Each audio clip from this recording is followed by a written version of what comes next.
علیکم ورحمۃ اللہ وبرکاتہ۔ بیٹا کیسے ہیں آپ سب؟ امید کرتی ہوں کہ آپ سب ٹھیک ہوں گے۔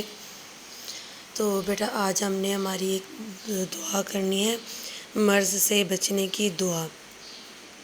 یہ آپ کی جو ہے اسلامیت کی کتاب ہے، اس کے صفحہ نمبر 9 پر ہے، ٹھیک ہے۔ اس کی آپ نے یہ دعا بھی یاد کرنی ہے اور اسی طرح آپ نے یہ ترجمہ بھی یاد کرنا ہے۔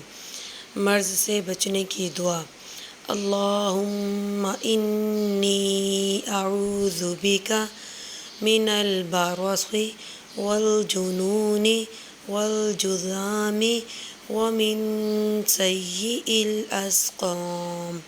ٹھیک ہے، ترجمہ: اے اللہ، میں برص، پاگل پن، کوڑھ اور تمام بری بیماریوں سے تیری پناہ مانگتا ہوں۔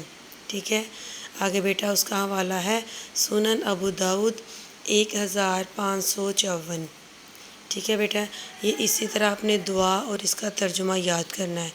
امید کرتی ہوں کہ بیٹا آپ کو سمجھ آ گئی ہوگی۔ اوکے بیٹا، اللہ حافظ۔